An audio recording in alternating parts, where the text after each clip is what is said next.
Traidor aleijado. Olha a reputação que vai deixar. Esse é Gus Fring. Por favor, não machuque a minha bebê, por favor, não.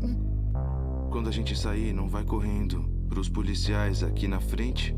Esse é Todd Alquist.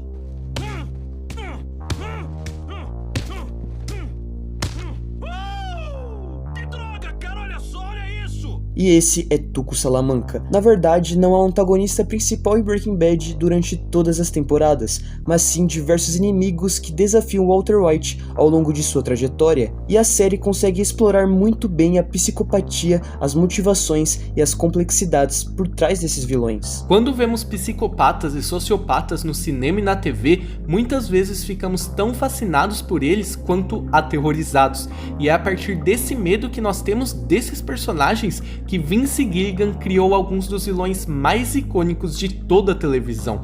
Ele descreve Tuco como um sociopata terrivelmente violento e imprevisível, os primos como a representação da maldade, Gus como um psicopata calmo e calculista e Todd como uma pessoa sem nenhum tipo de remorso e puramente maligno. Eles são todos condenáveis, horríveis e totalmente monstruosos. E por isso, no vídeo de hoje, vamos entender melhor como Breaking Bad criou os vilões mais impactantes de toda a televisão.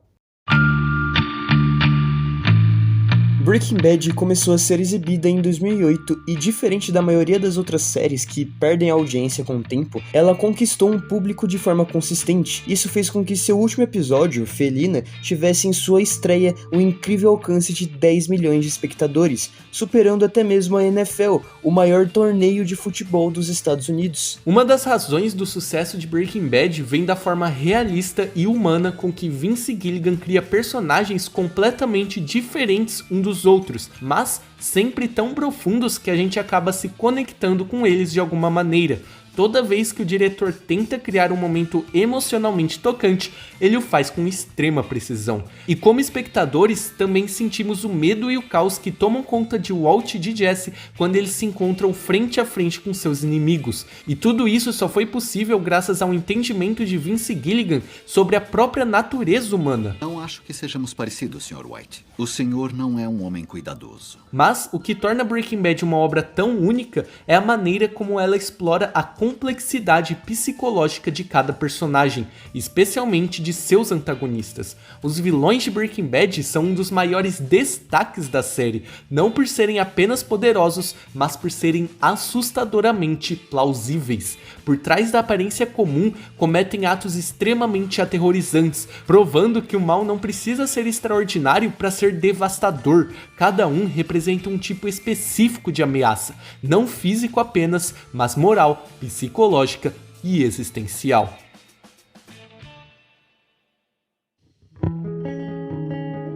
O primeiro desses grandes vilões que conhecemos é o Tuco Salamanca, e é uma ótima introdução. No sexto episódio da primeira temporada, Crazy Handful of Nothing, ele passa a maior parte de sua introdução espancando Jesse Pinkman até deixá-lo em coma induzido só para demonstrar seu poder. Isso o consolida em nossas mentes como um sociopata imprevisivelmente perigoso. Tuco é o caos elevado ao extremo, e também é a primeira vez em que o Walt é apresentado aos perigos de se lidar com um cartel. Com Tuco, Vince Gilligan não apenas explora sua sociopatia, mas também sua natureza explosiva e temperamental. Ele é alguém que dificilmente consegue controlar seus impulsos agressivos e frequentemente explode em acessos de raiva que surpreendem até mesmo quem está ao seu redor, tornando-o uma presença perigosa e instável. Gilligan criou um personagem que pode se transformar de um simpático traficante de metanfetamina em um louco sanguinário em um piscar de olhos.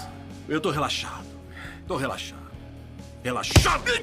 Tuco é um personagem tão insano que ele chega até a insultar um homem que está morrendo por causa de suas surras. Toda essa imprevisibilidade e a raiva nos deixa como espectadores tensos e apreensivos, nunca sabendo o que se espera a seguir quando ele aparece em tela. Tuco usa violência para ganhar poder e por meio de seu personagem somos na prática apresentados à ideia de que nosso personagem principal, Walter White, está entrando em um mundo cruel e brutal em que somente os fortes sobrevivem. Na verdade, Tuco deveria ter uma participação muito maior na segunda temporada. Foi oferecida ao ator um arco de 8 episódios, mas depois de uma discussão, o ator Raymond Cruz solicitou que seu personagem fosse eliminado, principalmente porque ele achou o papel extremamente difícil de interpretar e estava voltando para casa 14 horas depois das filmagens sem querer falar com ninguém. Então, isso fez com que Vince Gilligan criasse um novo vilão para essa série, os Primos Salamanca.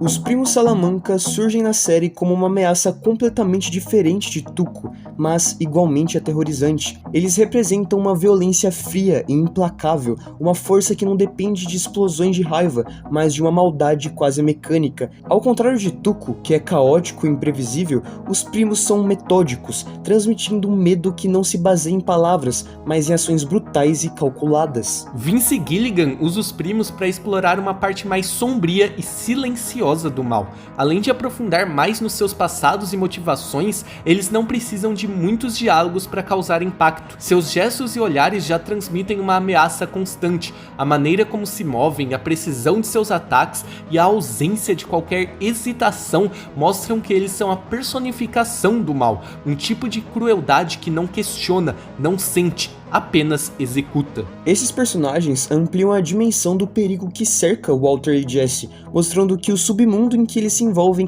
é repleto de forças que operam em diferentes níveis de brutalidade. Enquanto Tuco simboliza o caos visceral, os primos são um frio cálculo que desafia a sobrevivência no cartel, reforçando o clima de tensão e insegurança que permeia toda a série.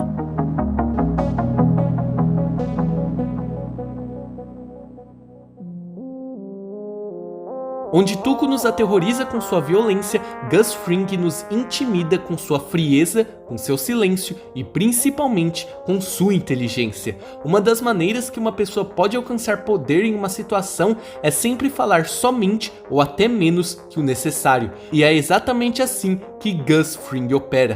Temos medo dele, de suas verdadeiras intenções. No episódio 11 da segunda temporada, Mandala, Gus é visto originalmente como o que parece ser um figurante ajudando seus funcionários, mas quando chega a hora do encontro dele com Walt, percebemos quem ele é de fato, um traficante de drogas incrivelmente inteligente, informado e cauteloso. A ameaça de Gus está no mistério, ele não precisa gritar e explodir, e é justamente essa frieza que torna o personagem tão fascinante. Há uma sutileza em seu personagem, no sentido de que, a princípio, no começo, só temos sinais de sua natureza mais sombria. Ele se esconde atrás de um sorriso de um humilde dono de restaurante, mas mesmo na sua primeira aparição, ele abandona essa sua afeição por breves e aterrorizantes segundos. Na maior parte do tempo, Gus utiliza a intimidação para manter seu poder. Ele nos aterroriza pela sua capacidade de pensar muito à frente. Por exemplo, ele ordena o assassinato de um membro do cartel em sua própria casa em uma tentativa de consolidar o poder.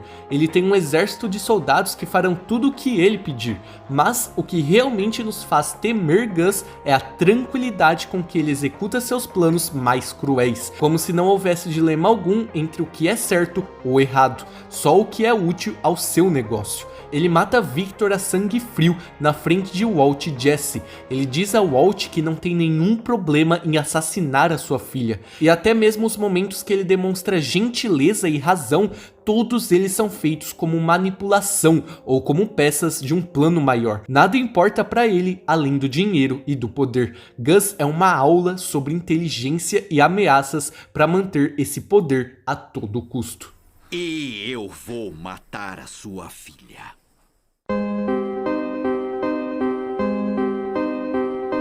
Talvez o psicopata mais perturbador do universo de Breaking Bad seja o Todd. Até mesmo o próprio Jesse chega a dizer o quão maluco esse personagem é. Todd nos é apresentado como um tipo de funcionário aparentemente educado do controle de pragas, mas essa fachada é rapidamente abandonada no episódio Dead Freight, em que ele não apenas mata uma criança inocente sem hesitar, como também age como se nada tivesse acontecido, e até mesmo leva um troféu consigo. a aranha do garoto. É o mesmo tipo de comportamento que um caçador encara a presa, como algo sem valor, apenas algo a ser abatido e colecionado. Tirar a vida de um inocente é quase como um esporte para ele. Todd não é o personagem mais violento ou calculista, mas é isso o que o torna tão assustador. Há um prazer que ele sente em torturar e matar pessoas que leva seu personagem além de ser apenas um psicopata. Todd é a pura maldade, mas retratada da maneira mais sutil possível. Ele parece realmente gostar do colapso emocional de Jesse, oferecendo até mesmo vislumbres de esperança apenas para ter esses sonhos destruídos de uma forma mais violenta e dramática possível. Esses momentos foram explorados ainda mais no filme El Camino, em que vemos o personagem, entre aspas, se entretendo com a tortura que ele causou a Jesse Pinkman. Enquanto Tuco mata para demonstrar seu perigo e Gus mata por poder, Todd mata porque gosta. Ele não tem objetivos financeiros, nem quer se tornar um chefão do tráfico. Ele existe apenas para torturar, matar e causar danos, o que torna o vilão o mais desumano entre todos. Ele não se importa com nada, ele existe pra nada e ele não acredita em nada. Nada em sua vida o motiva a fazer suas atrocidades. Ele apenas faz porque simplesmente faz, sem explicações. Ele não é o mais forte nem o mais inteligente, mas sim o mais psicopata de toda a série. Então galera, esse foi o vídeo de hoje, a gente espera que vocês tenham gostado, não se esqueçam de se inscrever, curtir, compartilhar e agora também de hypar o vídeo. Isso mesmo, Ricardo, porque a gente vai ficando por aqui. Muito obrigado a você que assistiu até agora e falou! Falou galera!